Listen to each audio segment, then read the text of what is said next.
She was in love with a boy, in love with a girl, so in love with the world, so beautiful. She was in love with the night, the way the sun shines. All she needed was love to have to hold, and nobody could make her feel down. She was always smiling from ear to ear, and everybody wondered around, would she ever know the feeling of tears? All she said to them was, live your life just like you're young again. No, don't you cry, just get back up again. 'Cause if you want a life, then live it better. If you want love, then stay together. If you wanna smile, then be forever young again. Young again. She was the curious kind, to hate she was blind, always love on her mind, just come what may. She couldn't quite figure out what fear's all about.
I appreciate people making you tea. Yeah, it's nice, isn't it? Absolutely. It really is.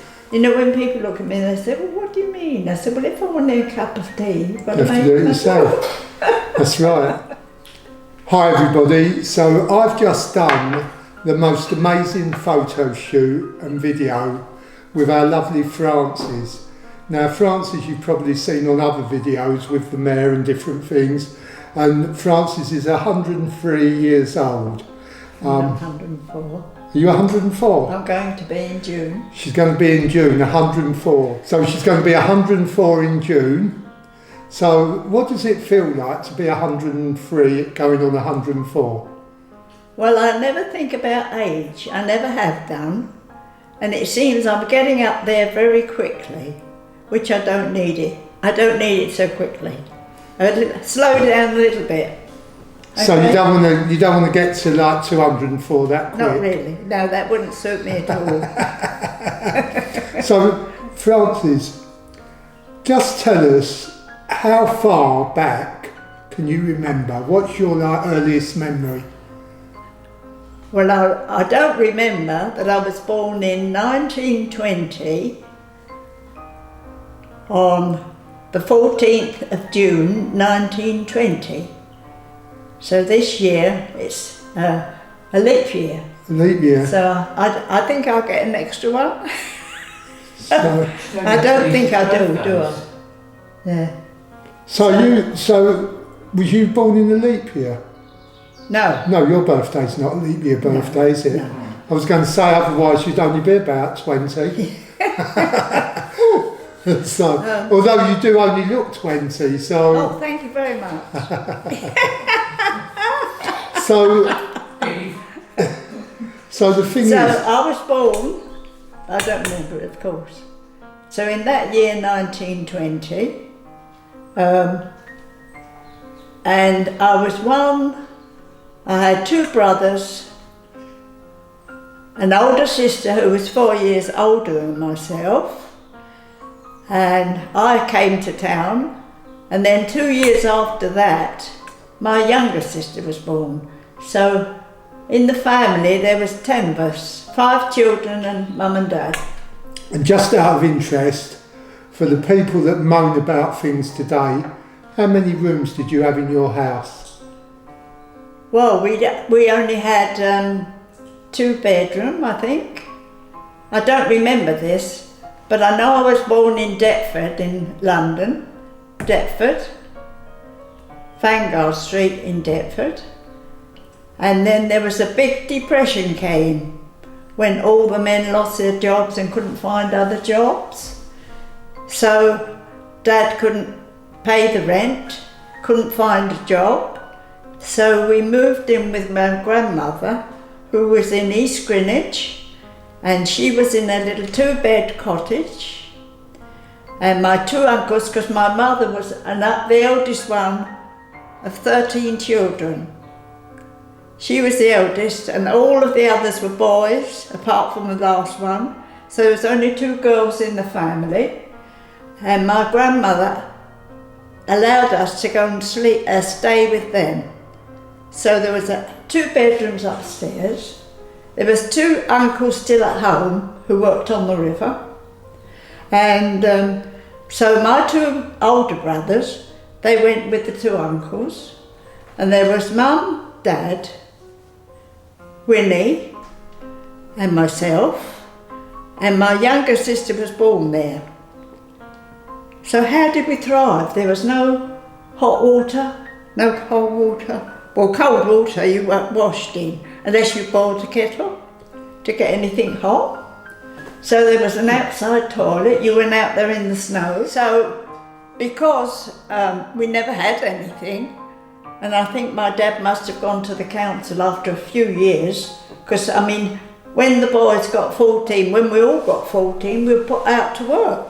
In factories, you never had a choice for going on for your schooling, no way, because your parents needed the money. So anyway, that went on for a few years, but I can't remember how many.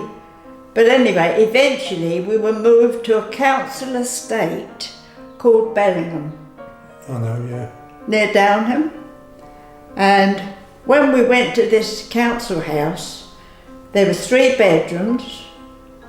My 2 brothers were in one, us 3 girls were in another, Mum and Dad was in the other.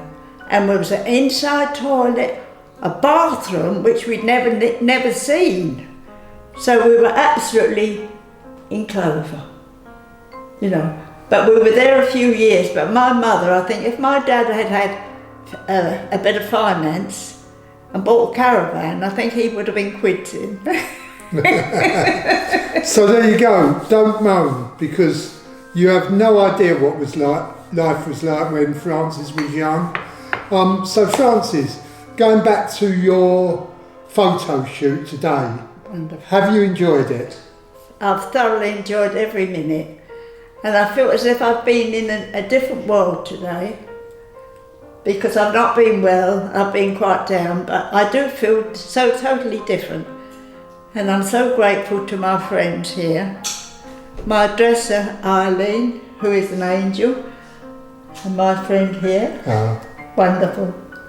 So you've enjoyed your day? Absolutely. And what does it feel like to be a model at 103? Well, I enjoyed every minute, and I do appreciate you two waiting on me like you have. It's been really grand. And do you think that, because we're putting it out there to any of you fashion companies, if you want a model that actually you will not be able to get, you can go and get your skinny models and you can go and get your young models, but you will never be able to get a model like this lady. So if you want a unique model, this is the lady to get. If you want somebody different, come and get our Frances. So I'm putting it out there to the fashion companies. If you want a model, you come see me and I'll get you a model. Now, Frances, what did you like? What outfit did you like the best? Because you've worn 3. You've done Vivienne Westwood. Yes. And you've done your nice black suit, which I think was a bit Marlene Dietrich. Yes. And then you've done your other one, which was the Chinese. Chinese, yes. I'd say it was a little bit thoroughly modern Millie, that one. Well, I felt grand in all of them. I was very, I felt as I was worth £1 million. Well, you are, more than £1 million. Was there one you liked better? What one did you like out of all of them? What one did you Well, I think the last one, the one with the lovely Chinese. The Chinese one, yes. The second one. But the black, I would never have thought of wearing black. But having that lovely blouse, it lightened it up, didn't it? Yeah. And apart from that, I had a wonderful hat on, which I've not worn for years, and it gave me a good life. I think I've changed. I've been lifted today, and I really, in my heart, feel very happy and a little bit emotional. Tearful. Yeah, a bit emotional. Yes. So do you feel like it's given you a bit of confidence? Absolutely. Yeah. I won't be running around the park though, not just yet, but I will get there. Yeah? Yes. And we'll be having, in the summer, photo shoots with you out in the garden and everything else. Because you have already done a bit of a shoot with the mayor's wife, haven't you? Yes, Elmaz. that was wonderful, wasn't it? Yeah, she's very lovely, isn't she? Very photogenic. Yeah. After I'd been on, and then she came on, it just took my breath away when she came out that door. Yeah, she's very beautiful, so natural. Yeah. Isn't she? So natural. Yeah, well you they're are. both lovely people. Well, you are as well. You look fantastic, and as I say, you're a lady well into certain years, and you're fantastic, touch wood. I want to see you on the catwalks of Milan and on Vogue covers and things like that. And very, very quickly, you've got 2 sons. How old are they? Well, my eldest one, Robert, because apart from that, I was 5 years in the war, second war, and I was in the RAF, yes, the Women's Royal Air Force. And I worked on parachutes, inspection and packing and all that jazz. And that was an experience. And I was 19 when I went in and nearly 24 when I came out. But it was an experience. So you saw the war for what it was. Exactly. You saw the real. You wasn't a child. You was an adult. Absolutely. Yeah. And it was discipline. This is what I think today has gone out. You know, children, don't matter how old they are, they need discipline. And to me, you know, see what goes on today, I'm disgusted actually. Well, it's good to hear from somebody of your age, because we hear from everybody that's, for me, I just think is irrelevant. I call them do-gooders or wokes. Yes. And we hear from all these people that want to be so trendy and jump on the bandwagon. Yeah. But this lady is living proof that when they were young, they didn't have any money, they didn't have anywhere to live, they had to live hand to mouth, they had to work, they didn't have the clothes that they have today, they didn't have at Christmas whatever they wanted. It was hard times. This lady's living proof. You only get what you want by working for it. You don't get given it. People don't owe you a living. That's right. And the sooner people realise that, the better life will become. And this lady's lived through a war, literally. She was 19 when she joined the RAFs. And, you know, was your father in the First World War? Or? Because his parents, or his father, was in the police force during the First World War, so he wasn't called as such. Shush. He was allowed to go into the special constabulary, it was called. So he served in the police force. Right. During the First World War. Right. And my younger brother, he was in the Navy during the war, but the older one couldn't get in because he had flat feet. Okay. Really? And they did all that. Oh yeah. Back in the war. Okay. So Frances, will you be coming back to do some more modelling for us? I would love to. Good. You know, every minute today has been wonderful. And you've enjoyed it, and that's the main thing. Absolutely, yes. So, Here's to the next time. So everybody, I'd like you to say goodbye to Frances. Give him a wave, Frances. Bye. Have a good life. And from our lovely Frances, who I'm sure you'll see in many of our videos, it's bye for us, and I hope you enjoyed Frances's modelling debut. Bye.